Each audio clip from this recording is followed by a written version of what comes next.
sales and promotions for video games. I'm John Mogio. Everybody calls me Moj. I'm a graphic designer from San Francisco. This is Tibet Diary. This is Tibet Diary. This is Tibet Diary.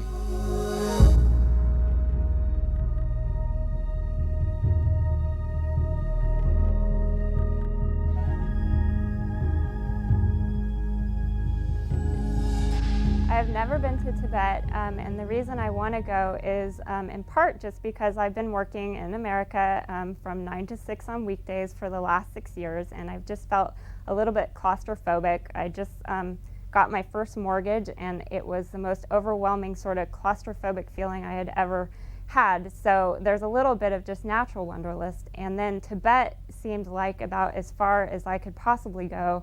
I've never been to Tibet. I've seen a handful of pictures, and I've heard tale of it. It's got sort of a mystique, I guess, that's very attractive. I'm gonna try and get all this into this.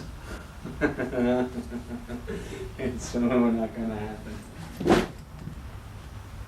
I have a lot of trouble envisioning what the trip is gonna be. I don't really know enough about where I'm going and what I'm going to see to really get an idea. I can't picture it in my head. I can't imagine it. I've seen a handful of photos, and I've heard tales.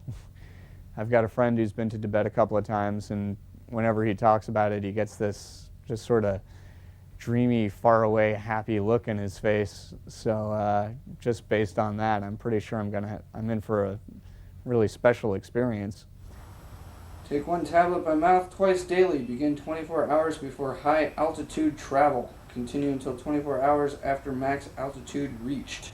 I haven't had a lot of special advice about going over there because not a lot of people have been. And one of the telling things is where I work, I can reach 2,000 people with an email, and I sent an email out asking for advice about what to pack or what to see and do, and I didn't get a single response about someone that had been to Tibet. And then the pile of stuff that's somehow going to go into a bag is over there on the floor. And for the past week or so, I've just been digging out travel stuff that I already owned and buying some stuff and throwing it on the floor there. So somehow that's all going to have to go into a small bag.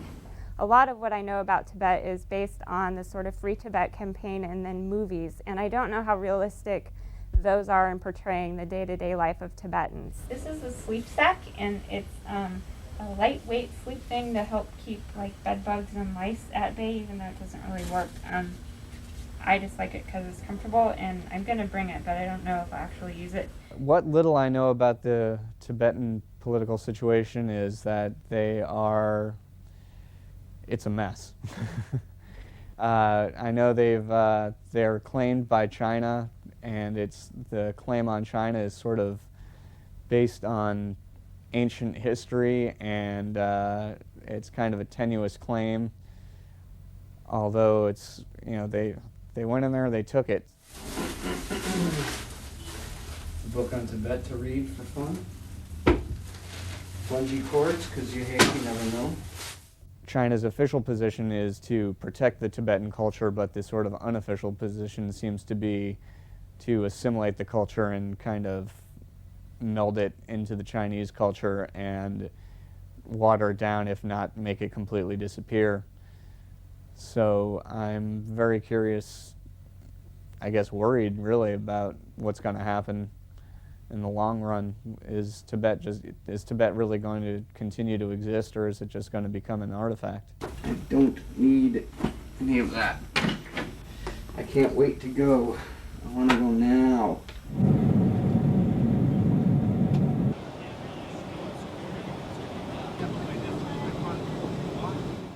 I don't know a whole lot about the political situation in Tibet, other than that they would like to be an autonomous region and regain their independence. I know that there has been a lot of struggle there, a lot of genocide, and a lot of things we probably haven't heard over here in the West. And I just don't know if that's something that they would ever be able to achieve. And I'm not sure how my going to Tibet affects the political side of things there. I worry that it might be supporting the Chinese government and making Tibet into more of a Disneyland tourist region. I have concerns about going, but I also have heard that it's good to go and see the Tibetan culture as it exists today and learn about it and bring it back home with you.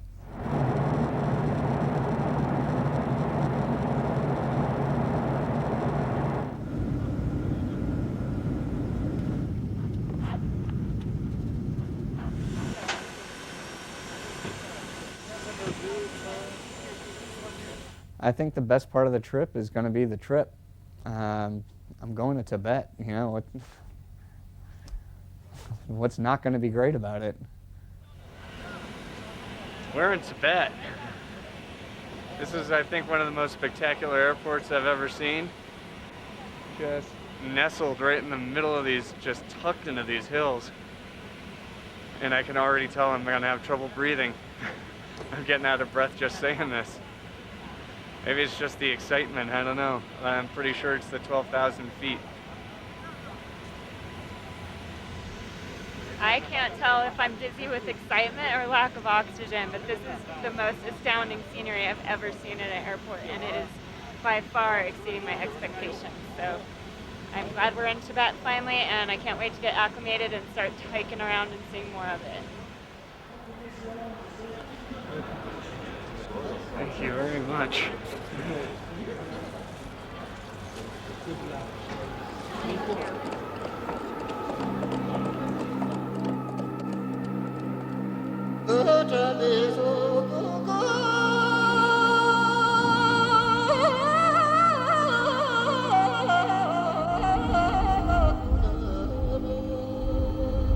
We are here in Shigatse, which is the second largest town in Tibet. Behind me is the Tasha Monastery. I believe this was founded in 1447. It's the seat, the traditional seat of the Panchen Lama.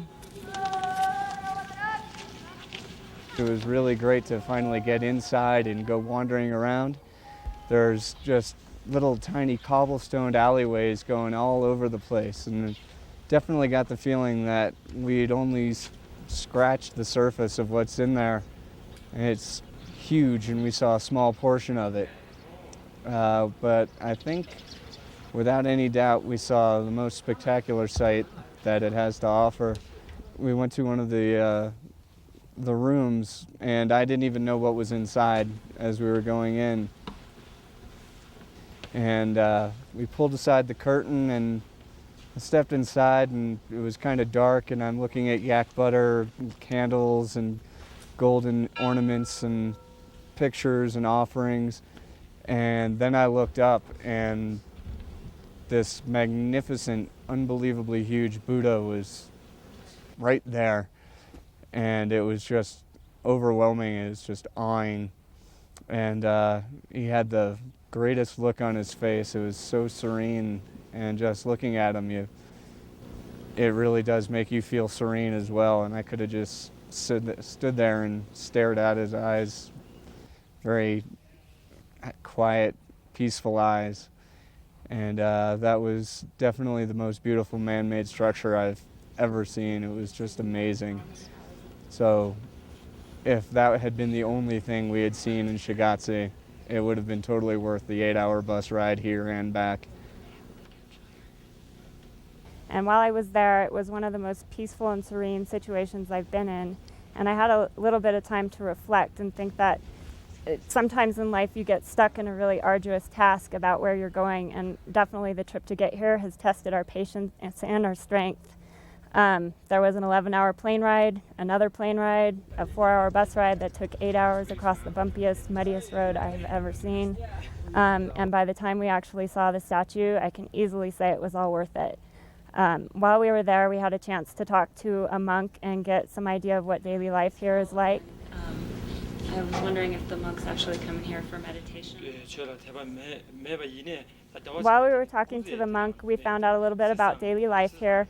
It involves a lot of time of prayer and reading scriptures and just meditation time. And they actually only sleep from about 12:30 at night to 5:30 in the morning, and the rest of the day is full of prayer and meditation, which I thought was really interesting. They said that very few monks actually leave once they decide to stay here, and They actually welcome Western tourists coming to see this place because it helps people know that Tibetan Buddhism is still going strong in Tibet, and they actually want tourists to come and carry that message back home. I thought that was an interesting thing to learn straight from the mouth of a monk. I'm not sure if that's exactly the case or how I feel about being a tourist in Tibet quite yet, but I definitely thought it was a good viewpoint to hear and a wonderful opportunity to get it straight from the mouth of someone who actually lives here. We went to the tomb of the 10th Panchen Lama, and it's just overwhelming how much art is in every single room and every single square foot of the place. The tomb of the Panchen Lama had to be 5 stories tall, and every single bit of the wall all the way up is covered in intricate artwork. Just the planning that went into it is amazing to me. And then taking a close look at the artwork, it kind of gave me a headache just thinking about the amount of time and effort and skill that had to go into that, the patience, the unbelievable patience that the artist must have had to draw all that. Even on the outside of the buildings, it's just a beautiful, beautiful place. It's aesthetically just so nice. The color scheme and the way it's done, beautiful without being overdone.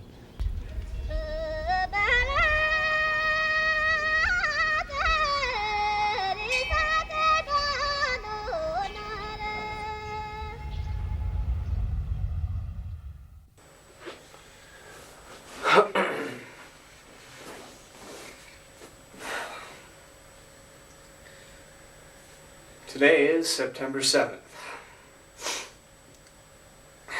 It was quite a day. We woke up fairly early to get a good early start on things. The morning was a little kind of, I don't want to say frustrating, but well, yeah, alright. This morning was a little frustrating. There was a lot of getting organized and getting things together and all kinds of this and that going on, but we finally got everything going. When we woke up this morning, we were greeted by pretty bad rain. The weather here is just crazy. It can start out in the morning at 20 or 30 degrees and raining and pouring, and by the end of the day it's just beautiful sunshine beating down on your head, and probably about 70 or 80 Fahrenheit, I don't really know, but it just swings so much. And today's my dad's birthday back in the States, and I was able to use a phone card to give him a call and leave a message saying happy birthday, and that reminded me of one of the things that has been, I guess, interesting me here in Chongyae, which is that the cell phone coverage is amazing here. I never would have thought that in the middle of Tibet, cell phones can be ringing at any time in minivans, and I just find it really impressive that the coverage is that strong, and also that I can use phone cards or the internet to get in touch with relatives back home.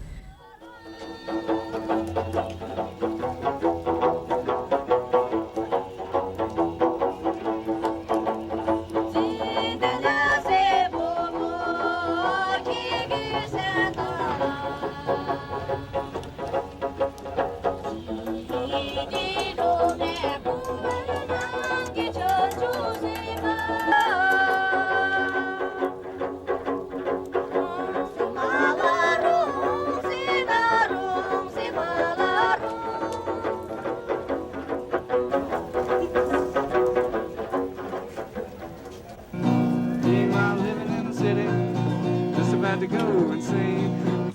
Oh, an hour meanwhile living in the city, just about to go and sing. Till I heard my baby Laura, where she used to call my name. Gonna be another brand new day. Oh, baby, down by San Francisco. She told me I stink. Did he just say I stink? Come back here. I'll show you. The kids are so friendly and hyper and excited. It's cool to be playing pool in the pouring rain in Chongyae, and it's somewhere I never expected to be, and I survived my first yak butter tea experience. So all in all, it's been a really good day.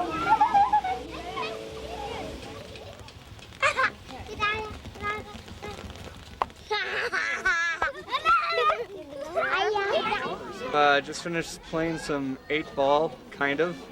Pretty close to 8-ball, just slightly modified. 3 games for 3 kwai. Works out to less than 50 cents. That's a pretty good deal. It's not even the little tiny bar tables you get back home either. It's good stuff. It's a lot of fun.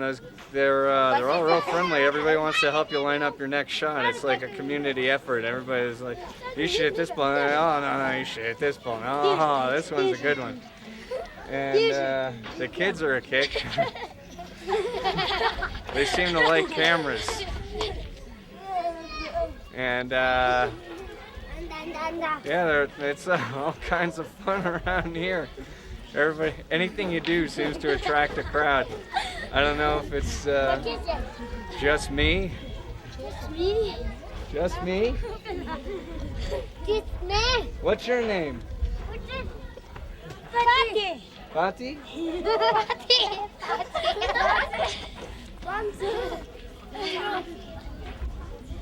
Oh, I just want to take them all home with me.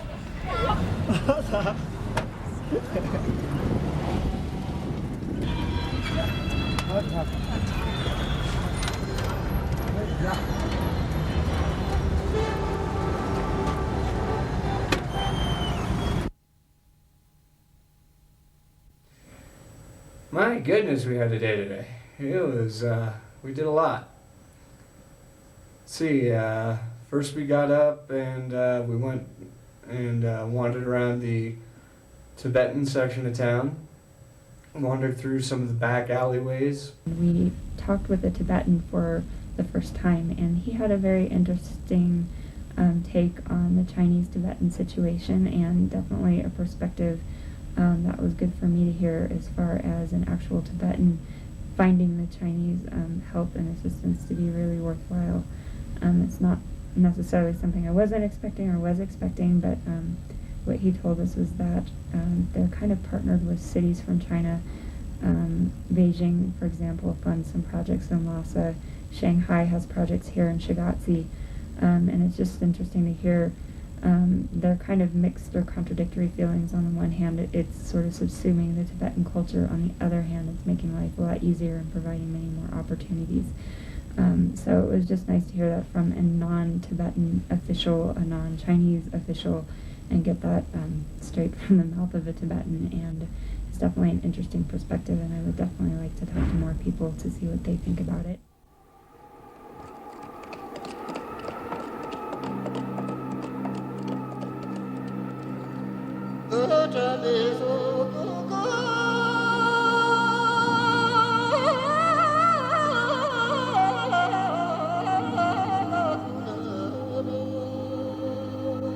Okay, we are now in the Shan'an prefecture, or as it's known in Tibetan, the area is called Loka, and we're outside of a town called Zedong in the Yamalagong Valley, which is generally considered to be the cradle of Tibetan civilization.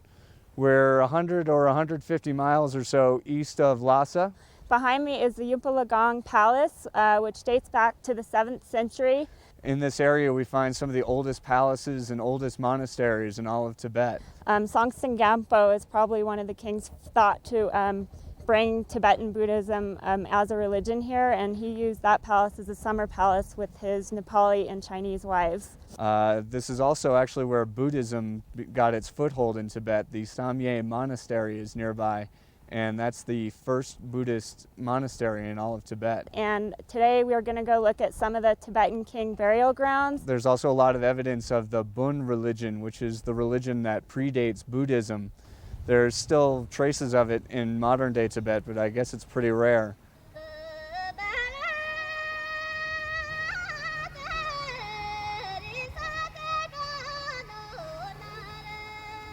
The Yamalagong Palace, which is now a monastery.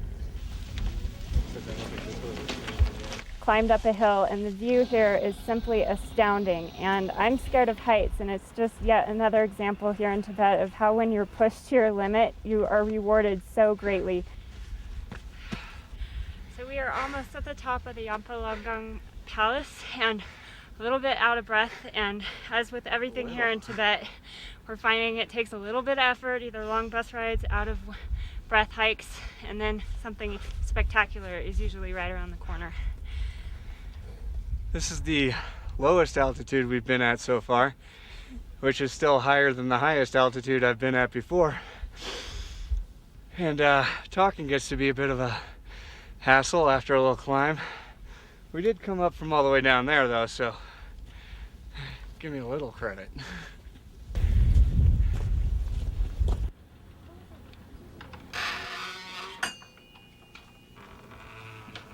While we were inside the palace, I had kind of a rare moment for me. I had taken a picture, which we paid for permission to do, and the monks saw my digital camera and came running over to sort of look at all the images I had taken of their palace, and it was kind of an interesting exchange to have them standing so close to me, and I am so very interested in their culture, and it was a nice feeling to have them interested in my little gadget.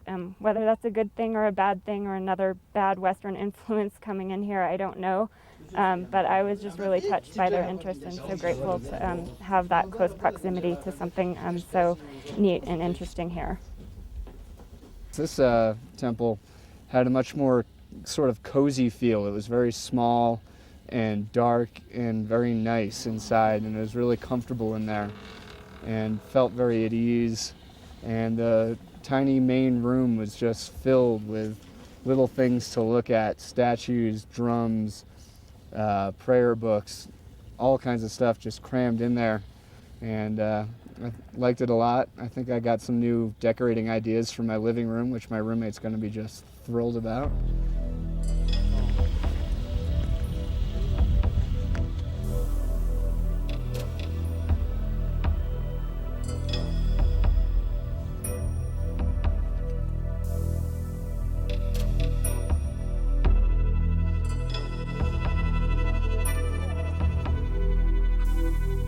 To Trondwick Monastery in the Yarling River Valley. It's actually thought to be one of the Buddhist monasteries that was built during the reign of Songtsen Gampo.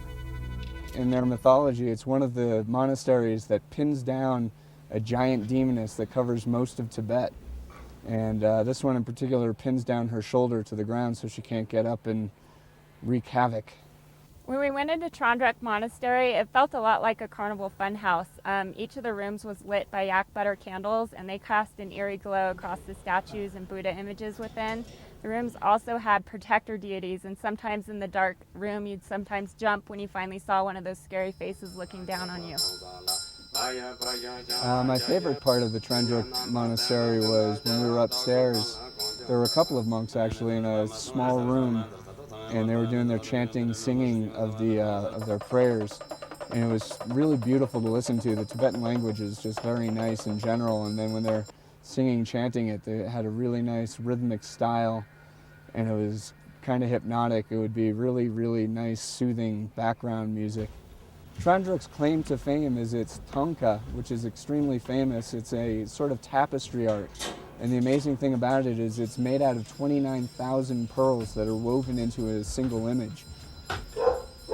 While we were there, we saw a monk that was making tsampa, which is a Tibetan bread product, but he was actually making it in a huge bowl, and thank goodness he didn't have to eat it because he was making it to make statues. The other thing we saw at Trondwick Monastery was gigantic prayer wheels and also a row of small prayer wheels, and it's thought to be good luck if you actually spin those. So Moj and I took a turn at spinning the prayer wheels, and hopefully we will have good luck for the rest of our trip here in Tibet.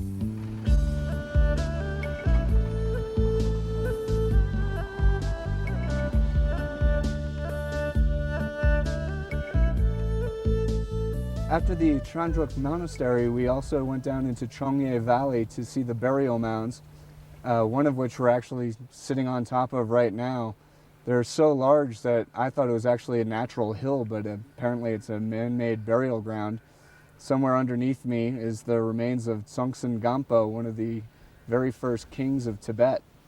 He actually had two wives, one Chinese and one Nepali, and they were thought to influence his decision. Part of the reason I like this particular burial ground is because it's one of the few places where Songtsen Gampo's wives had statues next to himself, so it was cool to see some female imagery here.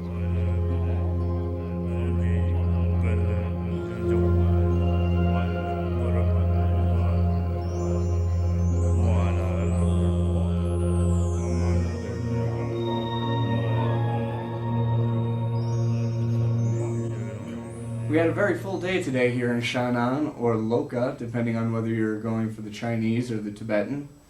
First we went to Yamalagong Temple, although now it's a monastery, not a temple.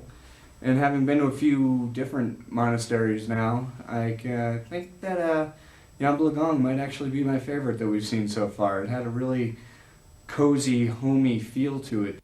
One of the things I have learned while here is that there are 5 sects of Tibetan Buddhism, and the Dalai Lama is part of the Yellow sect, and that's only 1 in 5, so there are a good chunk of Tibetans that may or may not be as interested in his political freedom than others. So it's just kind of a different perspective here in Tibet than what I hear stateside, and definitely something worth learning while I was here.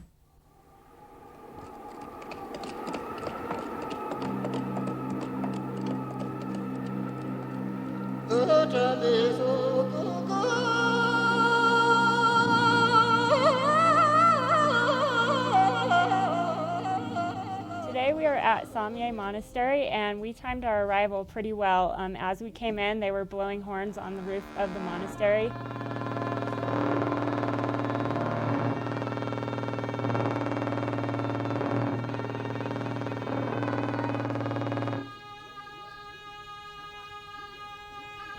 And eventually a procession came along, and it took us a while to figure out what was going on, but the monks were being called into some sort of chanting and prayer ceremony.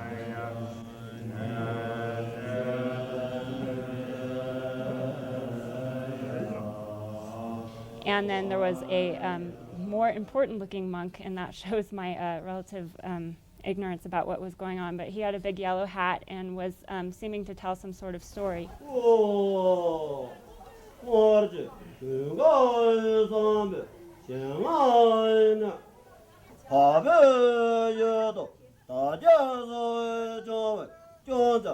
I'm not exactly sure how long we spent watching the monks chanting and praying. It's sort of lost sense of time in there.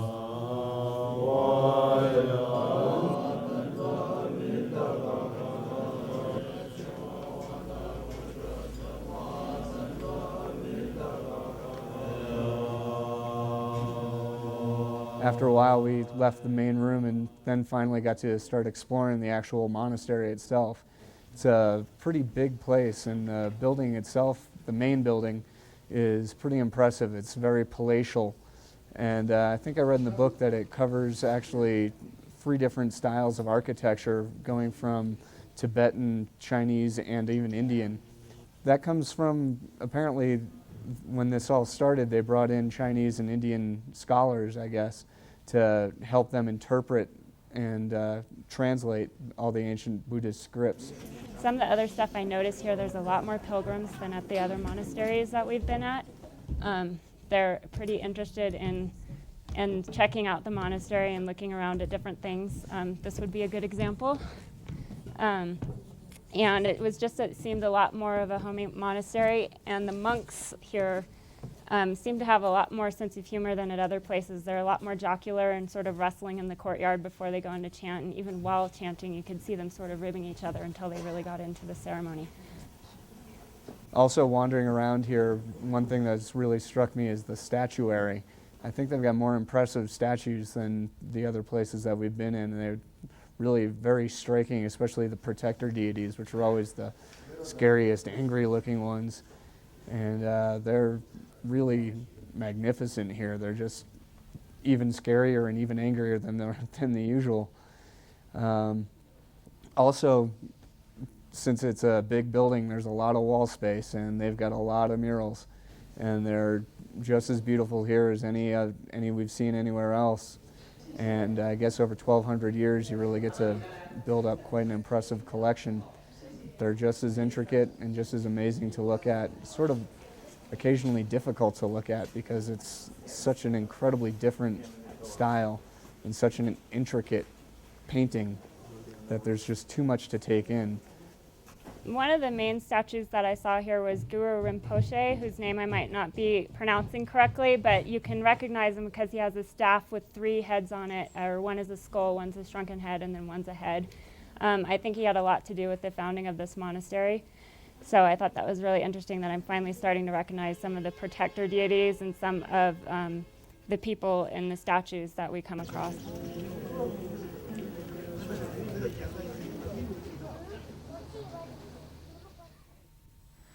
So today we went to Chongyae Monastery, drove through a desert, horns blowing, monks chanting, banging on the drums. Super surreal, really good stuff. Really enjoyed it, loved it. I'd go back, as long as they're having a ceremony. Good stuff. And then we went out for dinner. Then we went out for Tibetan dance. Some wacky kind of Tibetan dance. MTV meets Ancient Tibet meets whatever karaoke. Crazy costumes. The cowgirl thing, the cowgirl outfit, I don't know exactly how. Red cowboy hats with the disco beat from the 80s really works in the ancient Tibetan traditions, but well, there it was. I'm not going to argue with them. Then we got to go up on stage with all the performers, get our pictures took. Wearing yak hats. Like the yak hats. Everybody's getting yak hats for Christmas. And then the director invited us into another room to, oh, please come hang out. We'll sip some drinks and discuss, which turned out to be a Gambe fest. Just 1, 2, 3, Gambe! 1, 2, 3, Gambe! And they just kept coming at us. More Gambe. Would have been okay if it wasn't Budweiser. Why'd it have to be Budweisers?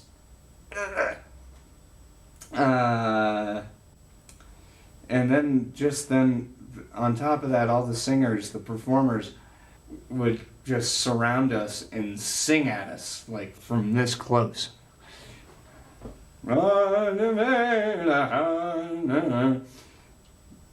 Beautiful, beautiful singing, but just totally surreal. Just odd. And every song had to finish with Gambe!